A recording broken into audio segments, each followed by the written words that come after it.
Hi lovelies, I'm Naomi from Jealous of the Birds and welcome to episode 4 of Jealous of the Bops. I have my coffee, this is so good. Yes. In today's episode we're going to talk about Sibylle Baier's Color Green and Sylvan Esso's self-titled album. So let's get right into it. Sibylle Baier wrote and recorded Color Green between 1970 and 1973 in her home in Germany. She actually recorded it on a reel-to-reel tape, and pretty much all of the songs are really just comprised of her voice and a nylon string guitar. So that kind of contributes to this kind of lo-fi feel of the album, and that combined with the mood of her songwriting and the poetry of it really gives this record a sense of intimacy and a poignancy that I can't even describe to you in a way that would do it justice. Sibylle Baier is an actress, songwriter, singer, seamstress, mother, and back in the 70s she decided to focus more on her family and children instead of pursuing a career in music. So these tapes where she recorded this album just kind of lived in her attic for years and years until her son Robbie discovered them and transferred them to CD and started giving them out to friends and family. One of the people who were lucky enough to get this first glimpse of this record was Jem Ashes from Dinosaur Jr. And in turn he passed it on to a record label called Orange Twin, and they loved it so much that they released the album in full the following year in 2006. So over 30 years had passed, and this album just kind of, in a way, it's very displaced in the sense that it was made and recorded in the 70s but only released, in the 21st century. And yet the songwriting is so timeless that it kind of transcends that. In a lot of ways, it does feel like a time capsule, but when you really get into the songs themselves, you realize just how stunning this music is. When I first discovered the record, I kind of find it almost as close to spiritual as it can get when you listen to an album. I find that as a songwriter, sometimes you can get really distracted by thoughts of different instrumentation and very elaborate production and things like that. But it's so grounding and refreshing to return to something like this record where it's just the human voice and a guitar and incredible songwriting. When you get those essentials really right, and when they're as true and raw and real as they are on Color Green, it transcends. You don't need all that extra noise and pomp and ceremony, it's right there in the music.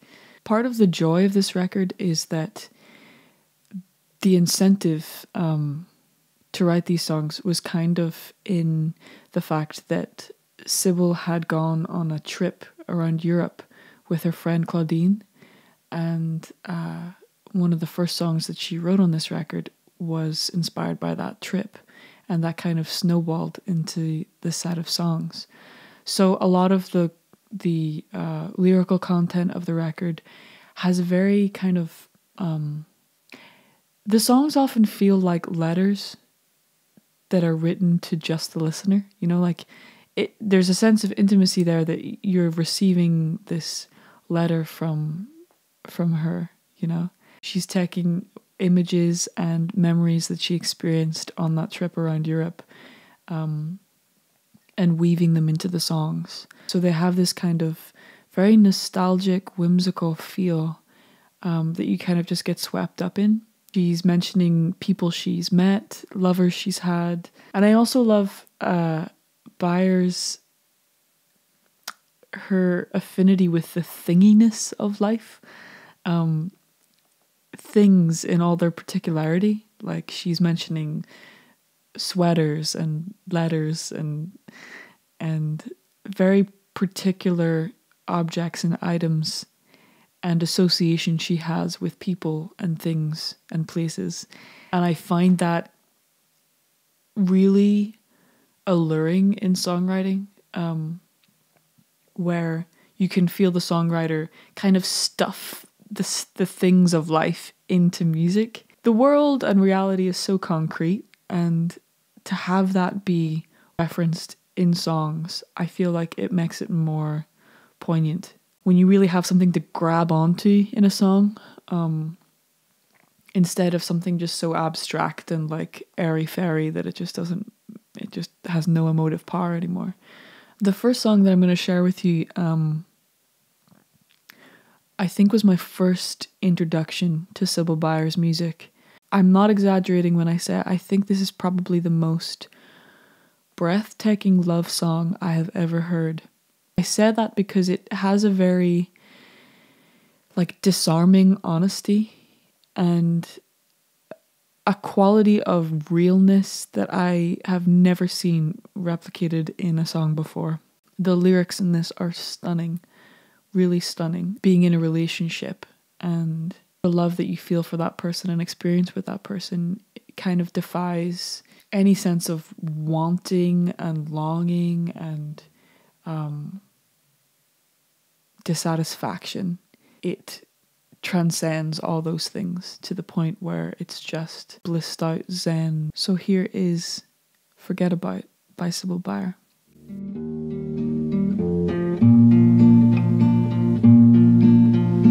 You made me forget about how one exert, and all of a sudden I feel proud of being without saying a word. You made me forget about past and pain. Time you washed out like a soft, sudden summer rain. You do me good. You do me so good. You made me forget about.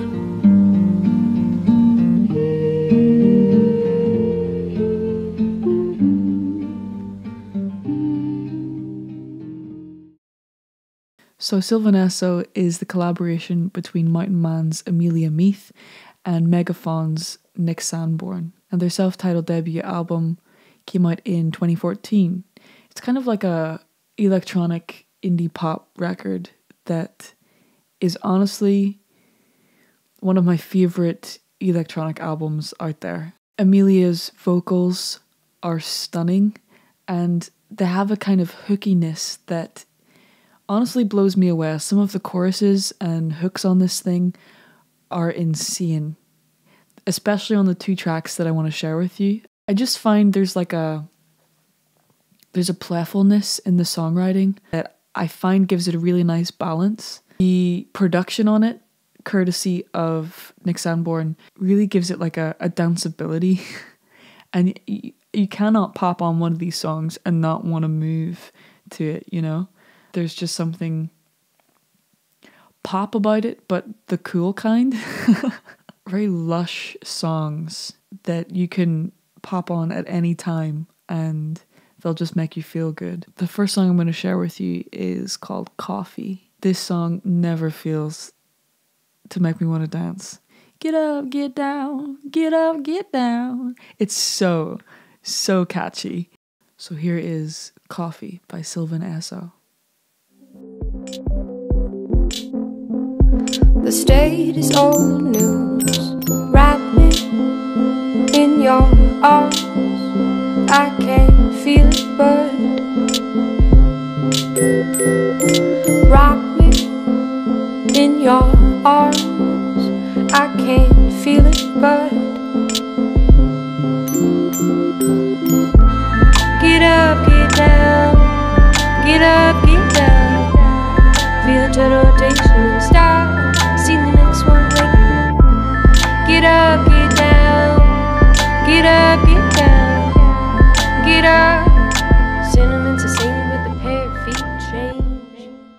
I picked Color Green because I think it's a good example on the record of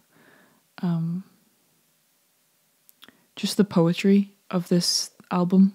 Also, a theme that is recurring throughout these songs, and it's the friendship between women and a kind of solidarity between women that I just find incredibly moving. In these songs, she's navigating her femininity and what it means to be a woman, what it means to be in the city and absorb life in all its grandeur as a woman. You're constantly seeing instances in these songs where the speaker is being helped or comforted or assisted in some way by another woman. And there's something about that I just find incredibly beautiful. I also think one of the really spellbinding things about this record is that it has so much tenderness and melancholy and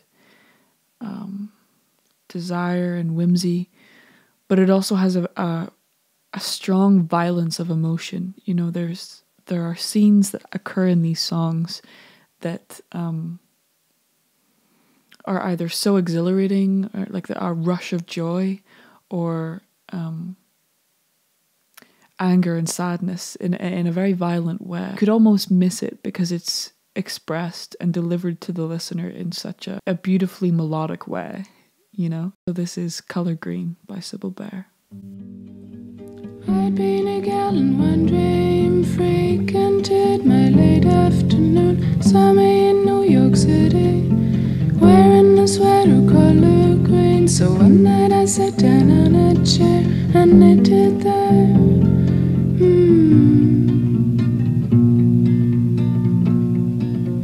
Years after trying to live a woman's life, I met a friend who had a red-haired wife. She said to me, "Woman, I like your clothes. Come on and let us try both and take tender care. But when you need help, I will be there." I feel like in pop songwriting, you want that catchiness, but in a way that isn't like sickly sweet. You don't want it to be saccharine. You just want it to be to just hit the right spot so that you want to sing the song and you're enjoying singing the song. I find that with so much of the vocals that Amelia Meath lays down on these tracks, where they kind of unify the listener with the song, you know? Because you end up either just completely relating to the content of the lyrics, or you feel like you're part of the experience of the songs because they're so damn catchy that you just can't help yourself. That's a testament to just how good this record is.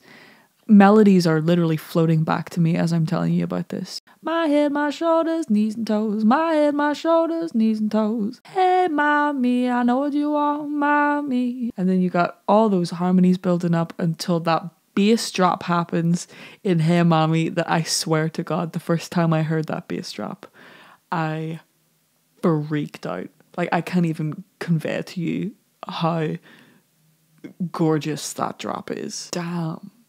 It's good. It's really good. It's like a little kick of just exactly what you need. I feel like once I got into this record, I was really curious to see how they approached their live setup. The only real live video of theirs I've seen is their Tiny Desk concert on NPR. Amelia Meath was just dancing. She was like loving life. Again, I think that like demonstrates the playfulness that is implicit in this project, and something that I just find really refreshing and admirable, that they're having fun, you know? Like they're writing songs, they're making them delicious, and they're making people feel good. Here is Hey Mommy by Sylvan Esso. Hey mommy, oh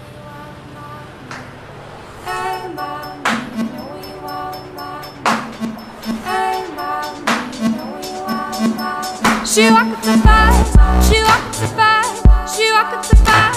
Oh, a lady, she don't know how she goes. She walks the fight, she walks the fight, she walks like a babe. Look at that ass, and I know she floats along as she goes. She owns it as she flies high through the sound.